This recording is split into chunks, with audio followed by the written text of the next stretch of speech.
Baik, kita buka kegiatan kuliah kita di sore hari ini. Bismillahirrahmanirrahim. Assalamualaikum warahmatullahi wabarakatuh. Assalamualaikum warahmatullahi wabarakatuh. Waalaikumsalam warahmatullahi wabarakatuh. Waalaikumsalam warahmatullahi wabarakatuh. Baik, sebelumnya Alhamdulillahirabbil alamin. Pada sore hari ini kita bisa kembali bersama-sama untuk melanjutkan kuliah kita di mata kuliah statistika. Mudah-mudahan semuanya dalam kondisi sehat walafiat. Dan bagi yang kurang sehat, mudah-mudahan bisa segera sembuh. Amin. Allahumma amin.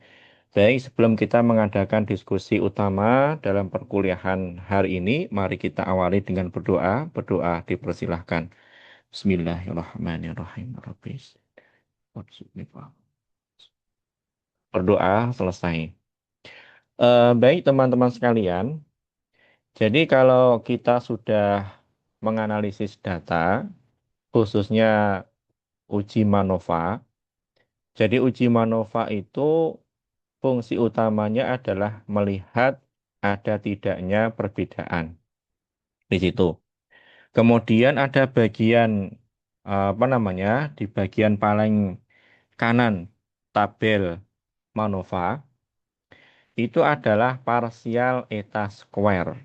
Nah, jadi ini adalah untuk melihat istilahnya seberapa besar pengaruh. Ya, jadi ini adalah untuk melihat pengaruh dari treatment kita khususnya dari aspek kelas. Ya, jadi yang kita lihat adalah di sini. Ya, jadi kalau bagian intercept tidak, ya, jadi kita melihatnya adalah kelas. Berapa kelas yang kita pakai, apakah 2 kelas atau 3 kelas? Yang jelas variabel yang kita uji itu minimal 2. Variabel Y1 dan Y2. Y1 mungkin aspek kognitif, entah itu pemahaman konsep, kemudian keterampilan argumentasi, keterampilan berpikir tingkat tinggi, berpikir kreatif, dan seterusnya. Kemudian yang Y2 mungkin aspek sikap, apakah kolaborasi, ya, apakah minat, sikap, dan seterusnya. Nah, untuk mengetahui ada tidaknya perbedaan itu kita menggunakan nilai signifikansi ini, ya. Jadi kalau kurang dari alfa, kurang dari 5% itu, maka H0-nya ditolak. Nah, H0 itu kan bunyinya intinya tidak ada perbedaan. Kalau yang kita tolak itu tidak ada perbedaan, maka dipastikan kesimpulan akhir dari MANOVA adalah H.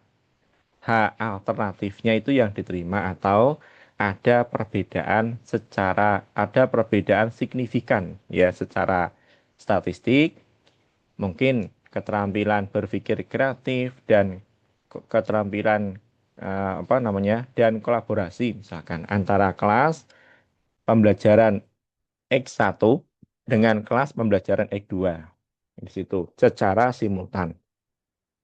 Nah, di sini.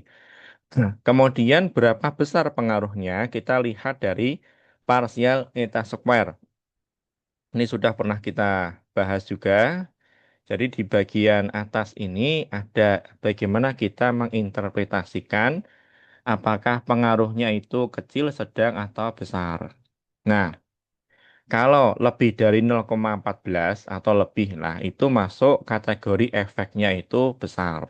Ya, jadi keefektifannya itu efek besar. Nah, di sini kita lihat dari semua jenis biasanya itu yang kita pakai itu adalah Will lambda yang dipakai. Terkadang juga pila stres juga. Ya, jadi hasilnya ini semuanya di atas 0,14. Artinya itu apa? Treatment kita itu memberikan efek yang besar ya pada variabel yang kita teliti, khususnya Y1 dan Y2. Secara simultan itu efeknya besar. Nah, kemudian kalau kita lihat satu persatu, kita lihatnya dari uh, univariat. Ya, jadi di bagian multivariat itu di bagian bawahnya itu ada hasil univariat. Mungkin di sini tidak ya, tidak saya tampilkan, tapi di pekan yang lalu sudah kita bahas. Jadi ada univariat tes. Di situ muncul variabel Y1, Y2. Mungkin pemahaman konsep, kemudian satunya adalah sikap atau motivasi. Sama, kalau nilai signifikansinya kurang dari alfa, maka disimpulkan ada beda. Nah, berapa efeknya? Maka kita lihat dari parsial eta square, atau mungkin kita bukakan sedikit untuk mereview yang kemarin.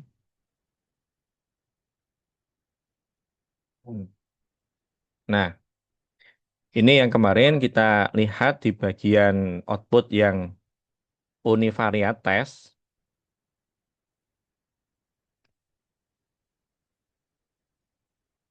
Nah, ini ya.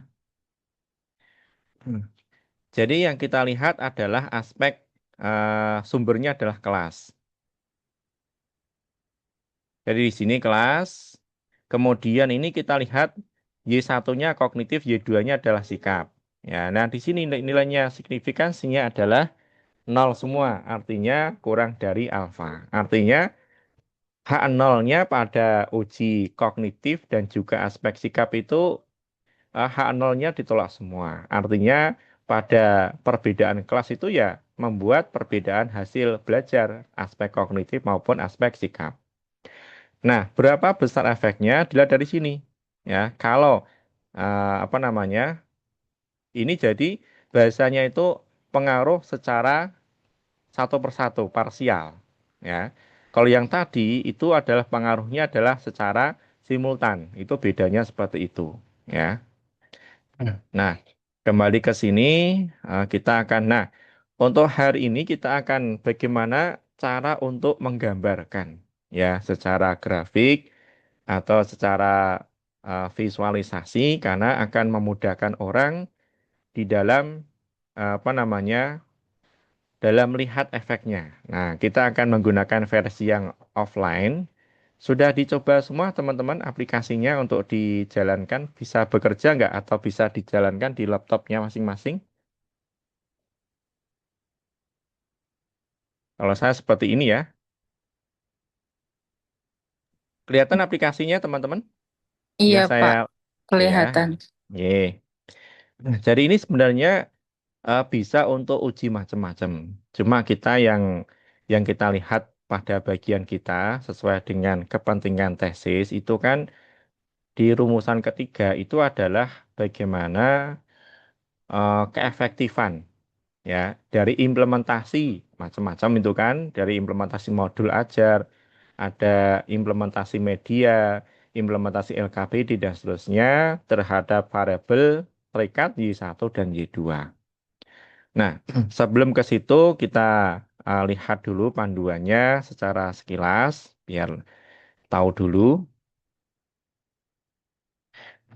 Jadi nanti kita lihat dari yang pertama adalah tes family itu apa yang mau kita hitung, apa yang mau kita visualisasikan secara grafik. Nah, kemudian ini kita akan input besaran yang akan divisualisasikan. Jadi ini diklik determine. Jadi pertama kan kita, karena memang yang dipilih adalah MANOVA, maka MANOVA itu masuk multivariat. Ya, masuk sehingga distribusinya itu distribusi F. Jadi F-test. Ini kita pilih MANOVA, Global Effect, kemudian determine, ini kita klik maka muncul layar satunya di sini. Kita input pila ya, pila dari ini kan output dari MANOVA ya. Jadi MANOVA itu nanti di bagian bawahnya yang tadi saya tunjukkan itu adalah atau mungkin kita cek di sini. Nah, di sini ya. Jadi ini adalah dari apa namanya pila trace ya. Pila ini kan dimasukkan nilai nilai berapa ya. Berapa nilainya. Hmm. Kemudian setelah dimasukkan jadi kan 0,534 itu kan. Ini kan saya potong itu kan. Nah, kemudian nah ini kan dimasukkan jumlah grupnya berapa kalau kelasnya 2 diisi 2. Kalau kelasnya 3 diisi 3. Nah, respon variabel ini variabel terikat Y1, Y2. Kalau minimal 2 jelas karena MANOVA itu kan minimal 2. Jadi misalkan pemahaman konsep, kemudian sama motivasi belajar, maka 2. Nah, ketika sudah ini maka kita klik calculate. Ini. maka muncul efek Zeiss-nya itu 0,364.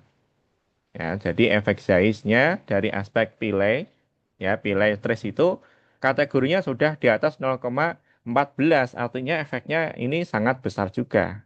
Ya, jadi kalau kita lihat di bagian efek Zeiss juga tadi, ya ini kan juga 0,267 juga ya. Jadi ini kalau kita masukkan lagi, ini juga efeknya juga kategorinya besar. Ya. Nah, ketika sudah ini diklik muncul ini, maka kita akan masukkan ke dalam input di sini. Ini diklik, maka otomatis nilai-nilai yang ini akan masuk ke sini sendiri.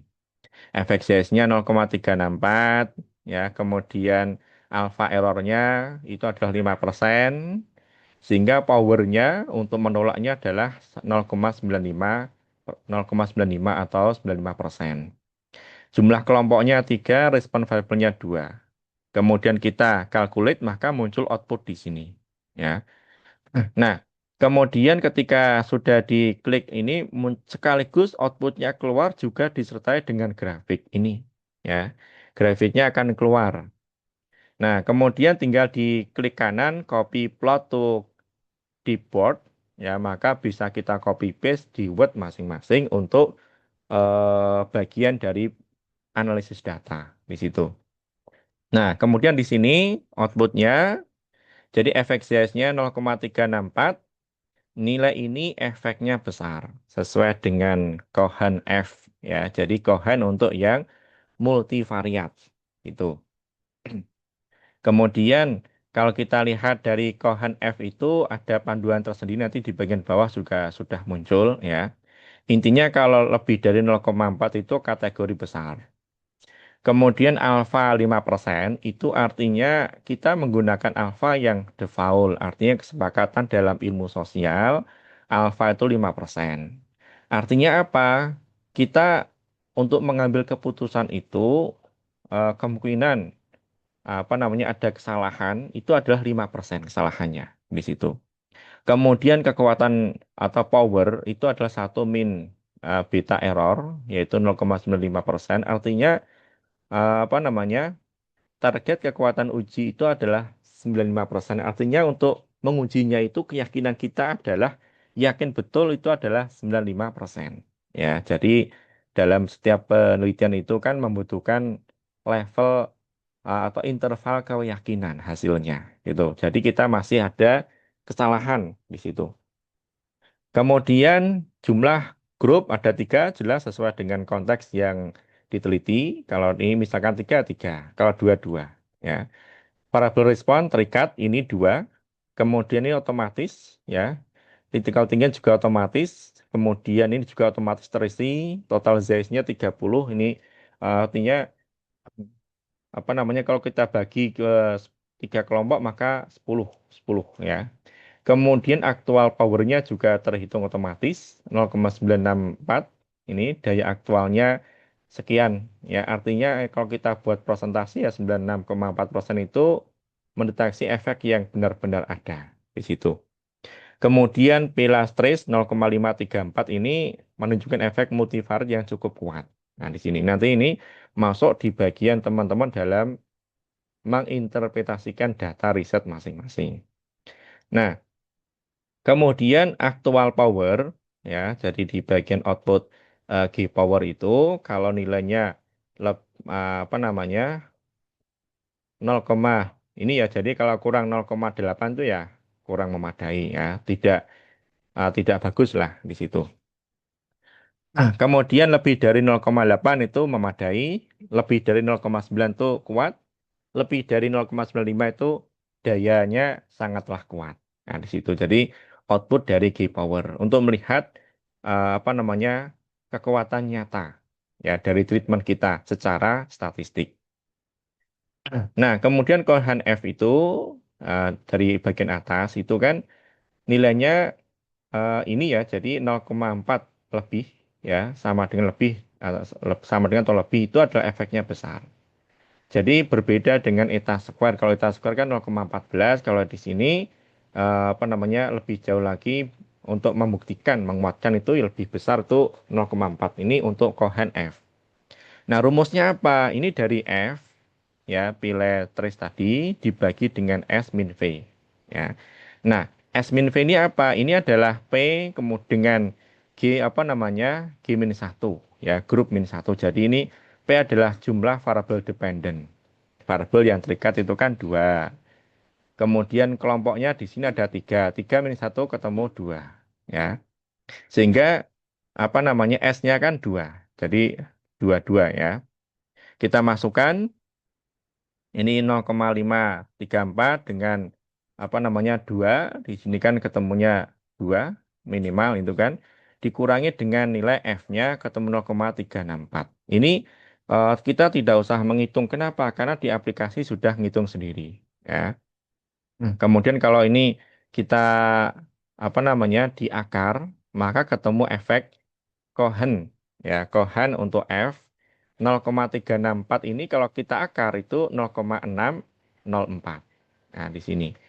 Sehingga apa? Lebih dari 0,4 sehingga termasuk kategori yang besar. Nah, sekarang kita coba untuk mempraktekannya. Kita menggunakan data. Contoh di sini atau contoh yang kemarin ya.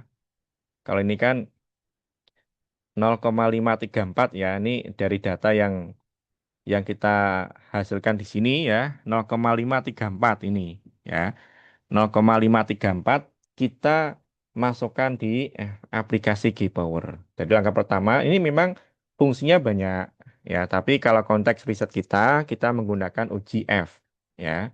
F kemudian di sini kita pilih ya untuk melihat efek ya, efek secara umum ya. Maka kita gunakan di sini MANOVA Global Effect. Kemudian di sini kita melihatnya apa? Ini bisa dipilih-pilih ya. Tapi di sini kita cukup apa namanya menghitung sini ya. Powernya berapa, efisiensinya berapa, di sini biarkan. Nah, kemudian kita klik di bagian sini, determine. Nah, di sini muncul Pilatrix-nya berapa tadi. Ini kan kalau kita cek di sini 0,534 ya. Kita masukkan 0,534 di situ. Kemudian jumlah kelompoknya 3. Kalau 2, 2. Ini kan 3. Responnya jelas 2. Kita akan calculate. Nah, ketemu 0,364. Ini kalau kita akar ketemu efek Cohen untuk F. Ya, dengan ketentuan tadi lebih dari 0,4, maka efeknya itu besar. Nah, kalau sudah dihitung ini kita akan calculate and transfer to main window. Kita klik di sini, thread, maka otomatis dihitung sini. Ya. Yang kita input di sini akan masuk ke layar sini input parameter. Nah, kalau sudah di input parameter ini kan masih kosongan, ya. Maka kita nggak usah ngitung, cukup diklik calculate. Nah, sudah muncul ini, ya. Jadi critical F-nya sekian, ya. Ini sudah muncul, ya. Actual powernya 0,96, artinya efeknya itu power, ya. Daya nyatanya dari treatment kita itu sangat besar, ya. Kemudian ini tinggal kita klik kanan, copy plot. Nah, sudah teman-teman tinggal copy paste di dokumen Word masing-masing di situ. Jadi ini adalah kelanjutan. Jadi setelah kita menguji MANOVA dan eta square-nya juga dapat, maka akan lebih bagus kita sajikan dalam bentuk apa namanya visualisasi efek size-nya seperti apa. Kemudian kita lihat kekuatan nyata dari treatment kita berapa, kemudian efek size-nya untuk nilai F-nya berapa, tinggal diakar ya, sehingga semua bisa mengoptimalkan apa namanya data yang sudah dianalisis. Ini adalah kalau kita kaitkan dengan rumusan ketiga itu kan apa namanya bagaimana keefektifan. Ya, itu nanti dijawab ada uji MANOVA, ada eta square, ada efek size secara efek size F, ya. Kemudian bagaimana actual powernya ini masuk dari apa namanya rincian pertanyaan di bab 2. Ya, jadi bagaimana kita mengolah data satu per satu, ya, dari misalnya rumusan masalah 1, 2, 3 itu dijabarkan masing-masing, itu masuk di bab 3 yaitu teknik analisis data. Nah, di situ sehingga dengan seperti ini itu kalau teman-teman sudah menguasai semua dari langkah pertama yang dulu terkait dengan validitas, ya, baik validitas expert, kemudian kepraktisan, kemudian analisis statistika, maka itu sudah cukup untuk menyelesaikan terkait dengan pengolahan data riset teman-teman di situ. Oke, sampai sini ada yang mau ditanyakan? Silahkan.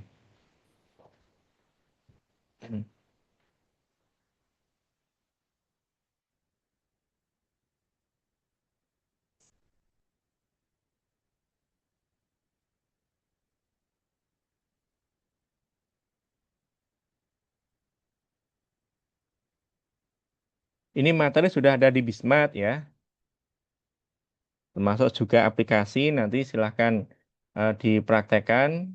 Ini sudah dicoba semua teman-teman aplikasi berjalan di laptop masing-masing tidak?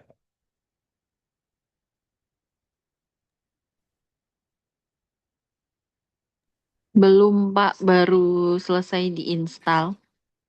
Oke, nggak apa-apa lah ya. Jadi sudah saya buatkan di Bismart pelan-pelan ya.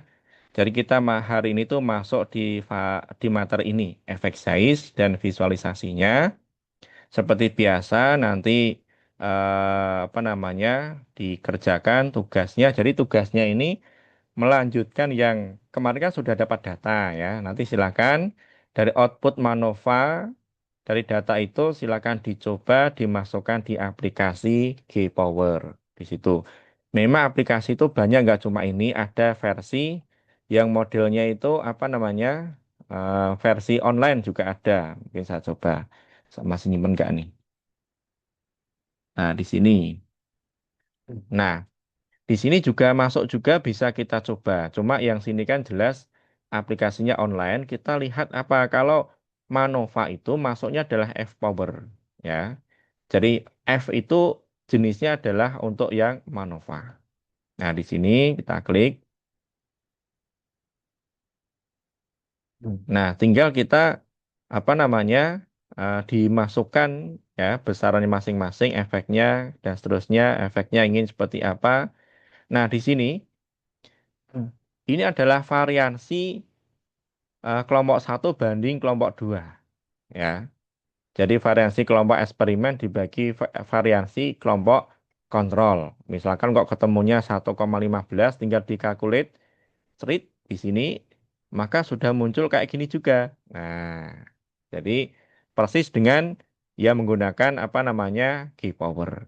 Nah, di situ nanti tinggal apa namanya dianalisis. Cuma di sini kan apa namanya mungkin beberapa itu tidak muncul besarnya berapa. Ya, ini kan apa namanya tes powernya 0,05 kan kecil ya kita nggak tahu tapi yang jelas ini untuk menggambarkan grafiknya ya ini kan cuma bandingnya kan 1,15 mungkin kalau ini kita ganti menjadi perbandingannya 3 ya nah maka 0,68 nah di situ jadi grafiknya ini untuk yang apa namanya bisa kita gunakan model seperti ini tapi kalau kita gunakan yang versi apa nama offline itu bagi saya itu sudah cukup ya sudah memadai untuk analisis dan itu sudah banyak dipakai dalam banyak riset di situ.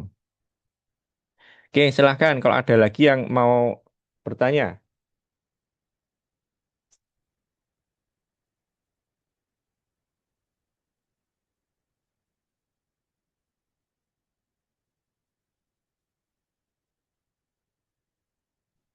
Nah, kemudian untuk pekan depan nanti akan saya kenalkan sedikit terkait dengan eh, apa namanya statistika non parametrik ya. Jadi non parametrik ini pengganti dari parametrik. Misalkan kita sudah tidak bisa ngewah-ngewahi data.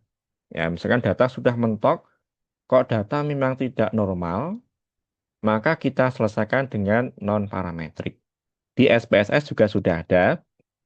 Memang ada yang belum lengkap dalam SPSS itu, yaitu bagaimana kalau MANOVA itu pengganti untuk yang non parametrik itu apa? Kalau kita ngitung manual mungkin ada di Excel juga bisa kita kembangkan, tetapi yang sudah jadi di aplikasi itu kita harus menggunakan Kruskal Wallis yang diperluas untuk data multivariat. di situ.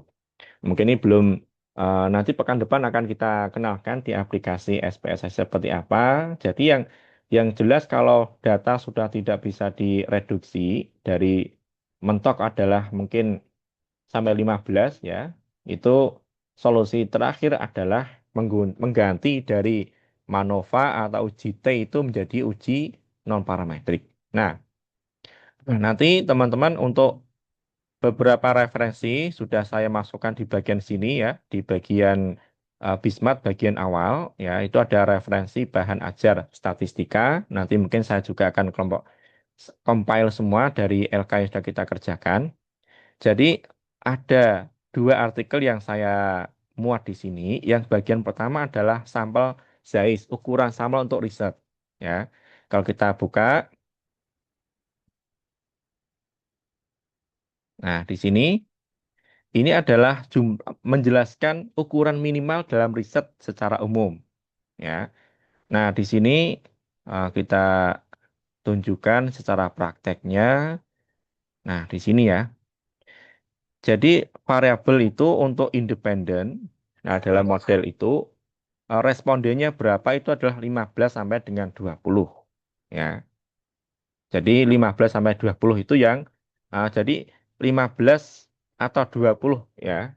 Tentunya kalau semakin banyak itu semakin bagus ya. Tetapi kalau kondisi tertentu kok sudah mentok nggak bisa, bahkan di referensinya Hare yang buku statistika multivariate itu menyatakan jumlah minimal dalam uji MANOVA ya 20. Tetapi dalam referensi lain ada yang lebih longgar lagi bisa batas minimal 15 di situ.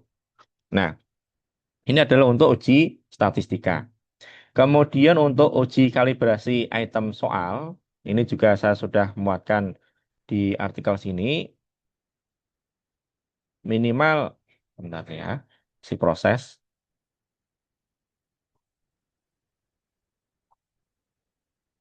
Nah, nah, jadi kalau kita gunakan dikotomi, itu ukuran 30 ya, itu sudah bisa, artinya satu kelas. Bahkan di sini rentang 16 sampai 36. Ya, 16 itu batas kurang ya. Nah, 36 itu yang paling bagus. Tetapi kita tidak mungkin iman-iman ya. Masa cuma sak kelas. Lebih bagus itu kalau kita uji empiris ya mungkin dua kelas. Ini untuk yang data soal dikotomi. Kalau soalnya urean paling tidak ya 50 siswa yang digunakan untuk uji data ya, uji soal. Jadi ini adalah batas minimal. Tetapi kalau teman-teman ingin menjadikan dalam pengembangan instrumen atau survei itu sekaligus sebagai bahan artikel ya, jangan cuma 30 atau 50, langsung semua jenjang.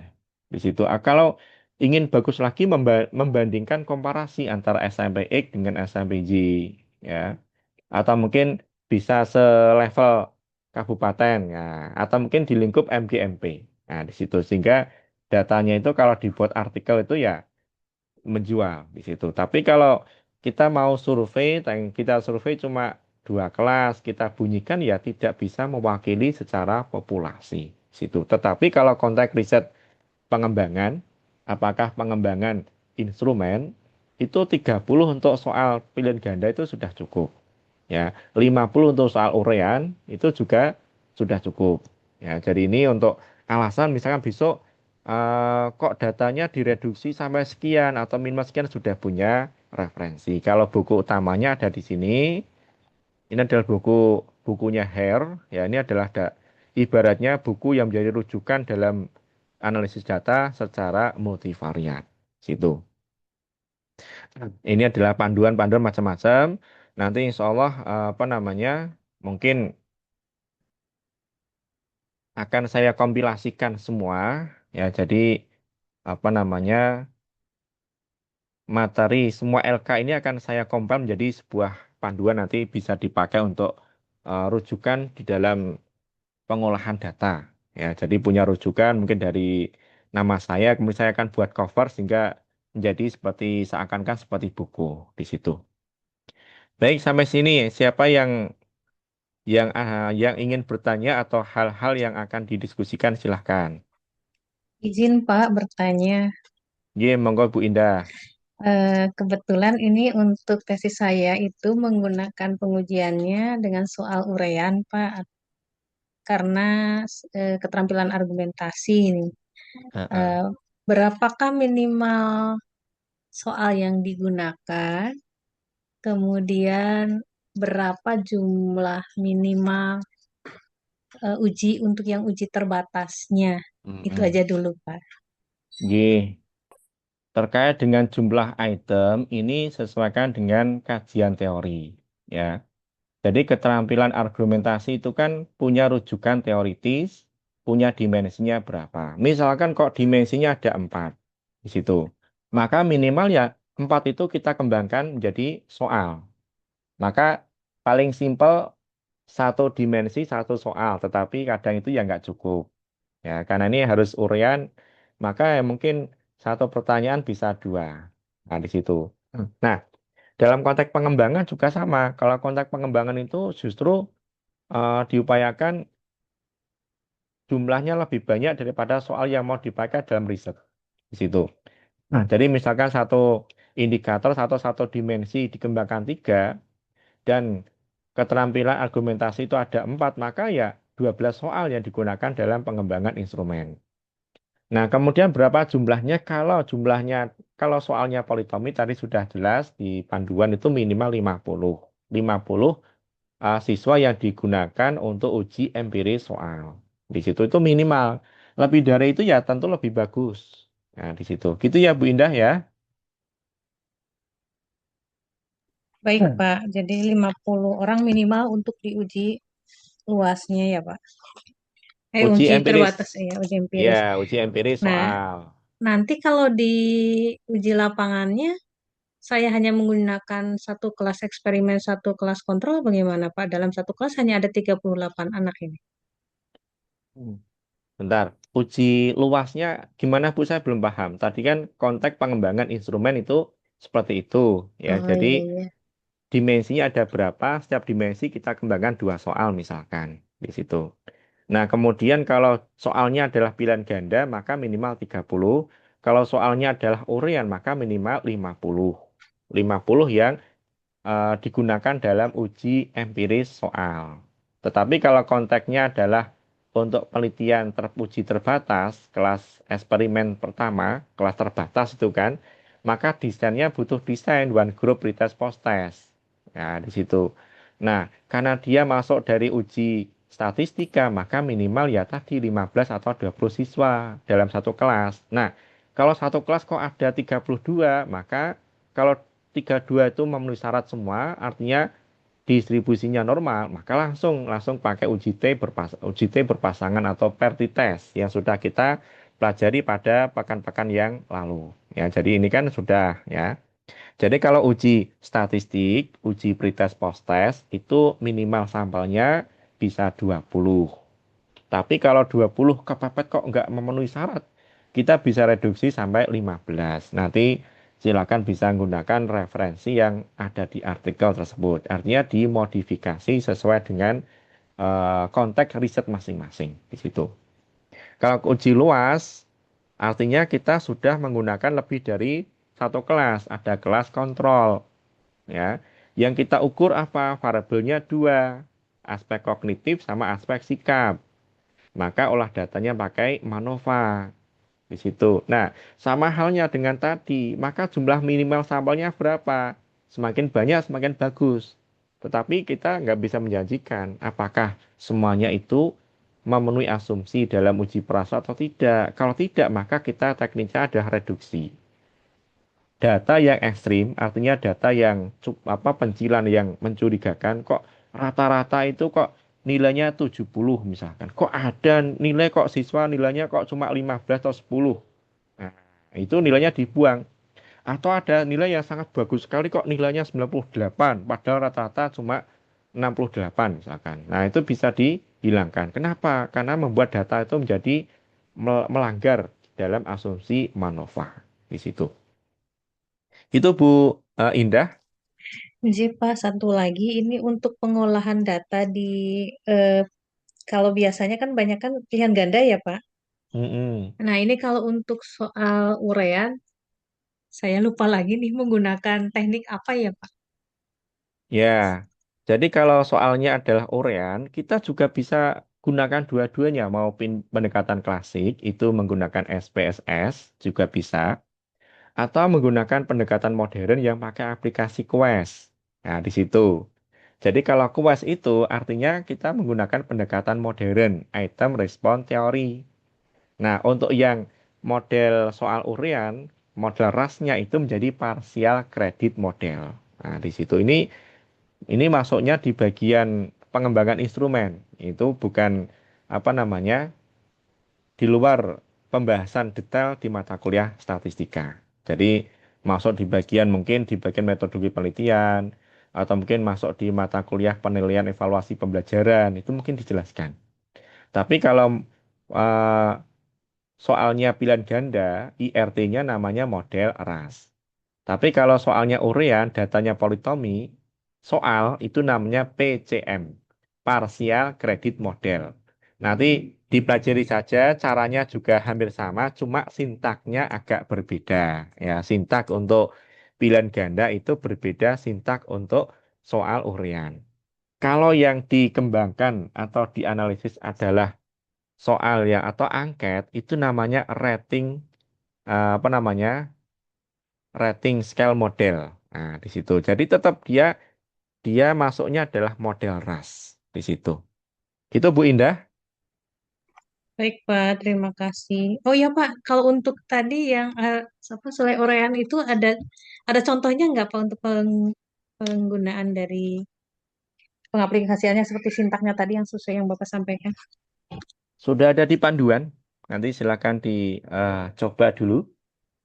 Ya, memang prosesnya juga sama ya. Sudah ada di panduan di apa namanya aplikasi RAS itu sudah ada. Jadi di bagian lampiran itu kalau kita buka yang di bagian awal dulu, mari model RAS.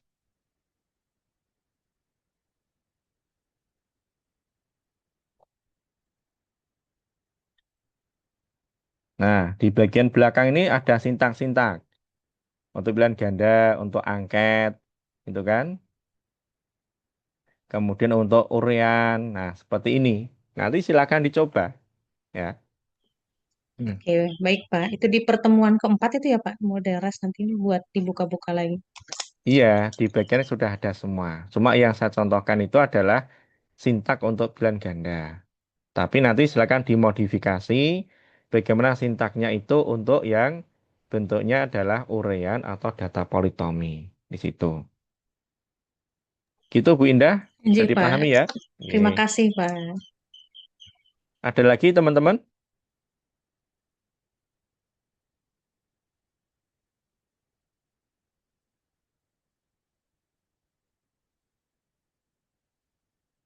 Baik, kalau tidak ada ya saya asumsikan bisa dipahami ya. Jadi materi hari ini kan saya kira tuh ya simpel ya, kelanjutan dari Manova. Intinya adalah mengembangkan grafik visualisasi efek Zeiss sama efek Zeiss untuk yang F. Ya, jadi untuk menjawab atau mengembangkan rumusan masalah yang ketiga, bagaimana keefektifan di situ. Baik, mungkin dari saya cukup sekian. Nanti silakan dikerjakan tugasnya, yaitu mempraktekkan G-Power. Dari saya cukup sekian. Kita tutup dengan hamdalah, alhamdulillahirabbil alamin.